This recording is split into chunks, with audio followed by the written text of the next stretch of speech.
네, 여러분 안녕하십니까. 역사 스토리텔러 선 김인사 드리겠습니다. 청나라는 인조를 조선의 왕으로 임명한다라는 임명장을 준 다음에 계속해서 입조하라고. 너 야 심양 한번 와야지. 심양 한번 오란 말이야. 안 가요. 나중에 여러분 나중에 조선 이제 그 구한말 할 때 말 또 이 다루겠지만 일본도 요구를 해요. 고종. 그러니까 우리나라 망한 다음에 대한제국 망한 다음에 문 닫은 다음에 일본이 요구를 합니다. 도쿄로 고종 보고 도쿄 가라고. 왜? 일본 덴노, 일본 자기들 표현으로는 천황한테 인사하라고. 고종이 마지막 자존심이었는지 끝까지 안 가요. 끝까지 안 가. 도쿄 한번 가라니까 가서 아리가또 고자이마스 이 말 한마디만 하면 돼. 안 가. 이완용이 가서 설득을 합니다. 설득이 아니라 협박을 해요. 배야, 도쿄 한번 가서 일본 우리 덴노께 아리가또 고자이마시다 한 번만 좀 해, 이 늙은이야. 라고 이완용이 협박을 했는데 안 가요, 고종이요. 그래서 이 협박을 견디다 못해가지고 고종이 나는 못 간다. 그렇지만 내 아들 보내겠다 해서 순종을 보냅니다. 요게 이제 1917년 우리가 역사 시간에 그렇게 배웠던 순종의 일본 도쿄 방문이에요. 입조하러 간 거예요, 솔직히. 열받는 얘기죠. 계속 지금 인조 보고 들어오라고 하니까 인조는 아프다 하면서 안 가요. 아픈 환자를 오라고 할 수는 없지 않습니까? 청나라도 야 이것들 진짜 확 그냥 한 번 더 확 그냥 밟아버려 이거? 하다가 별의별 이 협박을 하는데 드디어 무슨 협박을 하냐면요. 시비를 걸어요, 또 청나라가. 야, 너희 조선 이것들이 보자 하니까 너희들 지금 고위 공직자들 우리가 너희들 그 병자호란 끝난 다음에 보내라고 했는데 알고 보니까 고위 공직자들 아니네. 다 가짜 인질들만 보내서다거들. 그리고 심양을 몰래 탈출한 조선인들 다시 압록강 건너가지고 조선 갔으면 보내야 될 거 아니야? 왜 도망자 다시 안 보내? 안 되겠어. 우리가 다시 조선 가가지고 상황 좀 파악해야 되겠어. 해서 조선의 청나라 사신이 또 와요. 뭐 하러 왔냐면 이번에 명분은요. 삼전도비 제대로 있나 확인하려고. 조선이 그걸 부쉈나? 글자를 바꿨나? 확인하려고. 이번에 우리 청사신은 롯데월드 앞에 있는 삼전도비 제대로 있나 확인하러 왔다 해. 삼전도비는 멀쩡했어요. 그런데 조선이 남한산성을 보수공사라고 있었네? 이게 딱 시비 걸린 거예요. 너 조선 남한산성을 지금 다시 보수 리페어 공사하는 거 보니까 우리 청나라와 한판 더 붙어보겠다 이거야 지금. 누가 누구 맘대로 남한산성 지금 보수공사 안에서 된 거예요. 이거 다시 우리 청나라와 한판 붙자 이거 아니야? 이거 딱 보니까 조선에서 지금 다시 반청 운동이 일어나고 있는 걸로 보인다. 주동자들 잡아 넘겨라. 말도 안 되는 주장을 해요. 주동자 잡아 넘기라고 하니까 주동자 없어요. 할 수가 없지 않습니까? 그래가지고 야 어쩔 수가 없다. 네가 가라. 하와이가 아니라 누가 끌려가냐면요. 누구 한 명 희생양으로 보내야 될 거 아니에요. 김상헌이 끌려갑니다. 김상헌 그 김윤식 씨가 남한산성 영화에서 연기했던 싸우자파요. 청나라와 협상하지 말고 최명길은 협상하자 있고 김상헌은 끝까지 싸우자. 명분은 차고 넘치죠. 김상헌 쟤 보내자. 제가 끝까지 싸우자고 했잖아. 너 가. 그래서 김상헌이 심양으로 끌려갑니다. 중국 심양으로. 그것도 모자랐는지 청나라는 계속 반청운동 주동자 보내라고 해요. 그래서 결국에는 최명길도 끌려가요. 와. 최명길은 청나라와 협상하자라고 했던 그런 사람인데도 끌고 가. 이 두 사람을 딱 심양에 끌고 온 다음에 청나라에서 얘기합니다. 특히 김상헌 너 빨리 우리 황제폐하한테 절하고 잘못했다고 해요. 끝까지 거부해요. 끝까지 거부해요. 청나라 측에서는 쟤네들 죽일까? 근데 김상헌 같은 경우에는 나이가 벌써 70이 넘은 할배였거든요, 그 당시에. 그리고 이 각자 둘 다 할배예요. 최명기도 할배. 그래가지고 나이 많은 할배를 죽이는 건 좀 그렇다 해가지고 이렇게 얘기해요, 청나라에서. 너희들 김상헌, 최명길 할아버지들 죄가 크지만 나이가 많아서 봐준다. 살려는 드릴게 해요. 그리고 원래는 너희들 죽여야 하지만 나이가 많아가지고 뭐 이 효도 차원에서 살려준다. 이 우리 황제 폐하에 이 은혜에 감사 인사를 해라. 절해라. 황제가 있는 쪽을 바라보면서 절하라고 해요. 최명길은 합니다. 감사합니다. 시시해. 시시해. 김상은 끝까지 안 해요. 차라리 날 죽여라. 그래가지고 누가 더 잘못했다 잘했다는 뭐 개인의 여러분 판단을 각자 하시겠지만 조선 시대 내내 최명길은 욕 바가지로 먹습니다. 오랑캐한테 절했다고. 그런 반면에 김상헌은 충절, 역시 성리학자, 유학자라는 소리를 들어요. 어쨌든 간에 그 할배 이 두 사람은 김상헌, 최명길은 살아남은 다음에 나중에 소현세자가 귀국할 때 같이 귀국을 해요. 자, 요 얘기를 할 때 이 사람을 또 뺄 수가 없어요. 이 사람 바로 임경업 장군 이야기입니다. 임경업 장군이 누구냐면 여러분 그 가도를 칠 때 청나라가 조선에게도 지원군 보내라고 요구했었죠. 그때 조선 지원군을 이끌었던 조선 장수예요. 임경업이요. 청나라가 요구를 합니다. 우리 청나라가 아직 명나라 안 망했어요. 마지막 산소호흡기 달고 있어요. 우리 청나라가 명나라를 칠 테니까 조선은 지원군을 보내라 해. 조선 입장에서 봤을 땐 굉장히 난감하죠, 지금요. 일단 억지로 청나라한테 절을 했지만 마음은 아직까지 only you 명나라였던 상황이었어요. 심지어 가도에 있던 명나라 군들이 전멸당했을 때 펑펑 울었던 조선 사대부도 많았습니다. 근데 지금 청나라가 일단은 공식적으로 지원군 보내라고 했기 때문에 안 보낼 수가 없어요. 그래서 조선은 어떻게 그 타협을 하냐면 명나라한테 몰래 편지를 보냅니다. 죄송합니다. 지금 청오랑캐가 이렇게 우리 조선을 협박해서 어쩔 수 없이 지원군을 보낼 수밖에 없는 상황이니까 양해 부탁드립니다. 라고 조선이 명나라한테 몰래 비밀 편지를 보내요.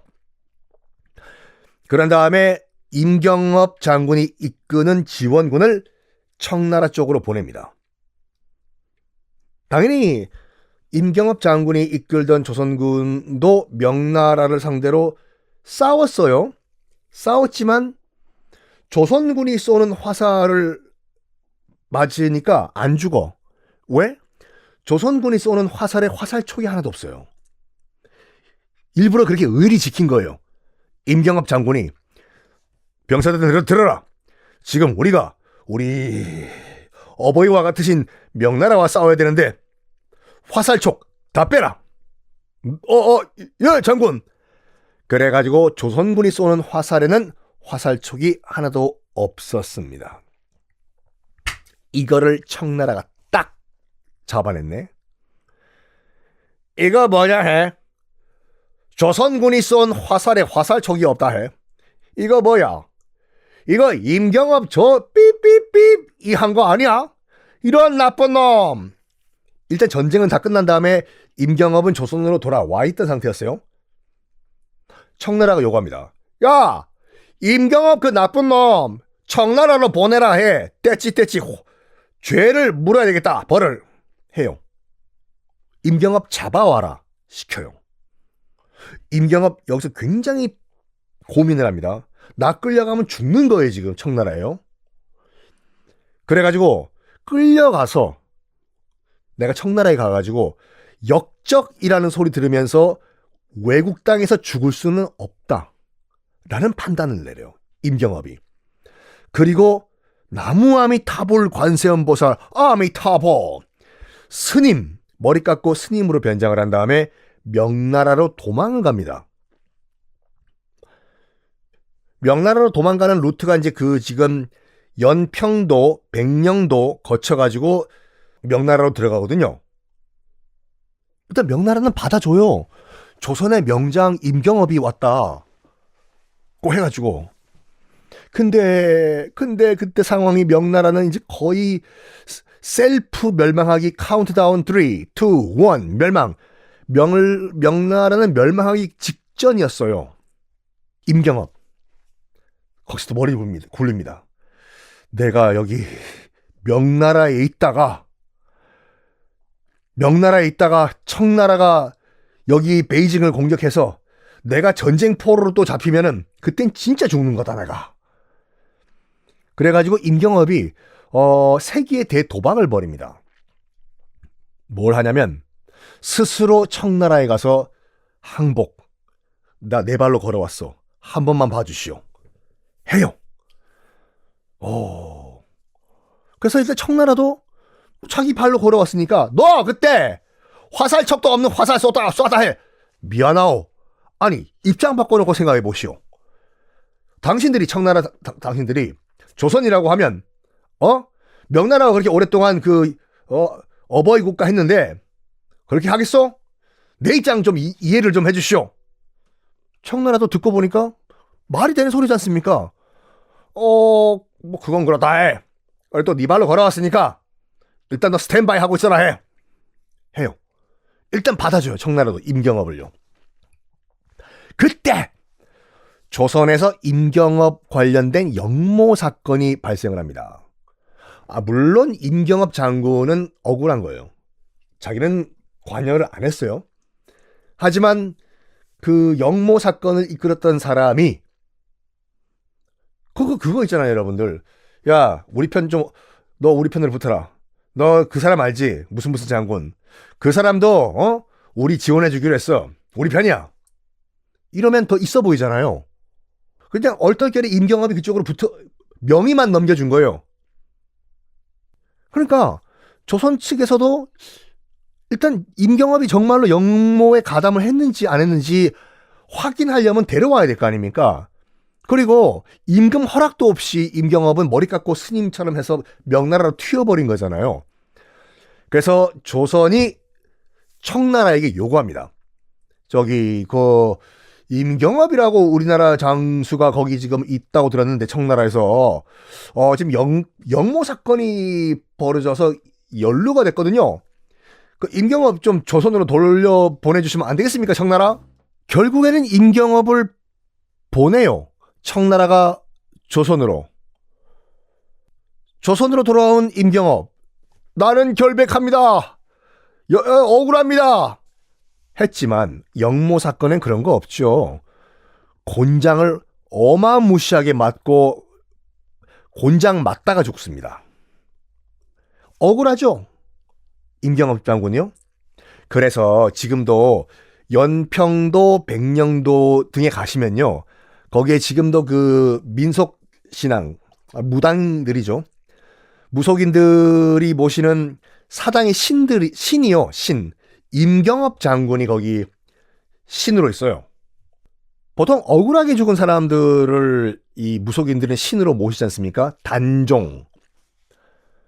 참 단종 얘기 나온 김에 9월 22일 날 강원도 영월로 또 투어를 저랑 가십니다. 단종 투어거든요.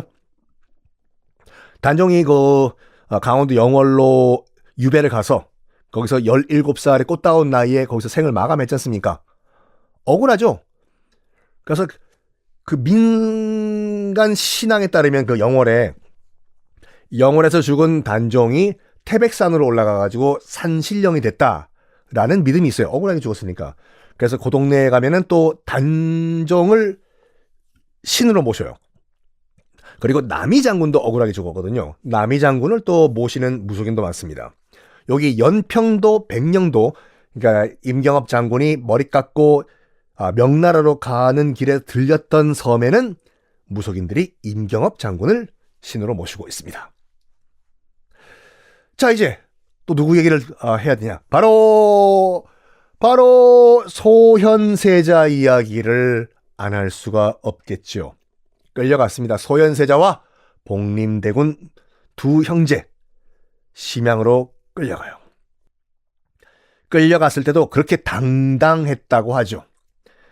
나는 그래도 한나라의 세자다. 이래서 청태종 홍타이지도 이런 당당한 소현세자를 굉장히 좋아했어요.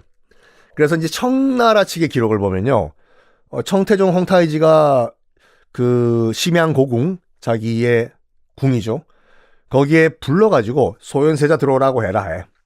같이 술도 마시고 같이 시도 짓고 같이 수영, 사냥 등등을 했다고 합니다. 수영을 어디서 해요? 거기 바다가 있나? 심양을 저랑 가시면은 제가 보여드릴게요. 심하라는 강이 있어요. 요거는 우리나라도 그렇고 중국도 그렇고 그 도시 이름을 지을 때 강을 끼고 보통 도시를 많이 만들어요. 말 그대로 이제 배산 임수 그런 풍수 때문에 강을 끼고 있는 도시들이 많은데, 그 강 위쪽에 도시를 만들 경우에는 그 강 이름에 음양할 때 양을 붙입니다. 그래가지고 한강 위에 도시를 만들었다고 해서 한양이에요. 그리고 중국의 그 정말 오래된 고도죠, 낙양, 삼국지에 맨날 나오는 낙양, 또 낙수라는 강 위에 있다고 해서 낙양. 이 심양도 심하라는 강 위에 있다고 해서 심양이에요. 그 심하라는 그런 강에서 두 사람 수영했다는 기록도 있어요. 같이 술도 마시고. 건물이 지금도 남아있거든요. 그 건물 저와 함께 가실 겁니다. 요 건물에서 소현세자와 청태종은 시를 짓고 술을 마셨다. 소현세자가요, 심양에 있으면서 이건 다 뭐 들어보셨겠지만 농사, 땅을 줍니다. 청태종이. 조선인들 너희들은 농사를 잘 지으니까 우리가 청나라에서 땅을 줄 테니까 여기다 빌딩 짓지 말고 농사 지어서 자급자족하라 해요. 조선인들이 얼마나 농사를 잘 지었으면 자급자족 플러스 잉여 생산물, 쌀을 더 만들어내가지고 팔아서 그 돈 가지고 돌쇠, 이번에는 네가 조선가, 속환 기억나시죠? 돈 주고 풀어준 다음에 고향 보내주고 이걸 했다고 하죠. 그 소현세자가 심양에 있으면서 했던 여러 가지 정말 놀라운 일들이 있습니다. 조선인들을 위해 가지고 집도 짓고 농사도 직접 짓고 얼음 창고, 동빙고, 서빙고 같은 얼음 창고도 만들어 가지고 조선인들에게 얼음을 나눠줬다 했는데, 잘한 일이잖아요. 이거를 한양에 있던 인조가 소현세자가 이렇게 농사 짓고 얼음 창고 만들고 있다는 소식을 듣고 격분을 합니다. 왜? 한나라의 세자가 너무 쌍스러운 짓을 한다고 진짜로 그렇게 생각한 거예요. 일국의 세자가 농사를 져, 일국의 세자가 건물을 만들어, 일국의 세자가 얼음 창고를 지어, 네 이놈! 된 거예요. 어찌됐거나 소현세자는 농사 짓고 뭐 이 쌀 판 돈으로 몸값을 주고 포로도 풀어주고, 이런 가운데 드디어 산소호흡기를 달고 있던 명나라가 드디어 망합니다. 1644년 명나라는 역사 속으로 사라집니다. 그 과정 지금부터 말씀드릴 거예요. 청나라도 이제 약간 그 큰 변화가 있었어요. 바로 1년 전이었던 1643년에 청태종 홍타이지가 죽습니다. 맞아요. 청태종 홍타이지는 명나라가 망하는 거 못 보고 죽어요. 자, 다음 황제는 누구냐? 청태종 홍타이지의 어린 아들 순치제라는 어린 황제가 즉위를 해요. 너무 어리다 보니까 그 삼촌, 그러니까 홍타이지와 형제 관계인 도르곤이 뭡니까? 사람 이름이에요. 도르곤이라는 삼촌이 대신 통치를 해줘요. 섭정한다고 하죠. 여러분 수양대군 생각하시면 안 돼요. 비슷한 케이스예요 지금요. 수양대군이랑 그 단종이랑 조카랑 삼촌 관계잖아요.